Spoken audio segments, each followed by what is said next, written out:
नमस्कार दोस्तों। अभी कुछ ही सप्ताह बीते हैं जब देश में बीबीसी के डॉक्यूमेंट्री की चर्चा थी। उस डॉक्यूमेंट्री की जो दो पार्ट में बनी थी, इंडिया द मोदी क्वेश्चन, वो डॉक्यूमेंट्री जिसमें गुजरात में दंगों को लेकर, मोदी की भूमिका को लेकर, मोदी सरकार की भूमिका को लेकर, कट्टरवादी ताकतों को मिली छूट को लेकर कई तरह के सवाल उठाए गए थे।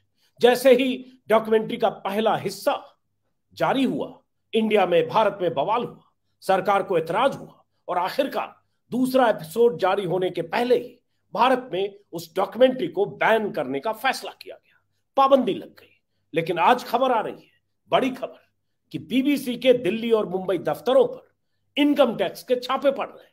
कोई इसे सर्वे बता रहा है, कोई छापा बता रहा है, लेकिन दिल्ली से मुंबई तक हड़कंप मची है और छापे लगातार बीबीसी के दफ्तर में जारी हैं। बीबीसी के दफ्तर में जो बीबीसी के कर्मचारी स्टाफ हैं, उनके मोबाइल रख लिए गए हैं और दफ्तर में इनकम टैक्स के अधिकारियों के जत्थे मौजूद हैं। आखिर क्या वजह है कि बीबीसी के दफ्तरों में छापे ऐसे वक्त में हुए जब डॉक्यूमेंट्री को लेकर बीबीसी बीजेपी नेताओं और सरकार के निशाने पर थी, जब बीबीसी से बीजेपी के नेताओं की नाराजगी सरेआम थी, जब बीबीसी की डॉक्यूमेंट्री को लेकर भारत सरकार की नाराजगी देश दुनिया के लोगों को पता थी। ऐसे वक्त में अचानक बीबीसी के दफ्तरों पर इनकम टैक्स के छापों का मतलब क्या है? क्या ये बीजेपी की डॉक्यूमेंट्री से नाराज मोदी सरकार की बदले की कार्रवाई है?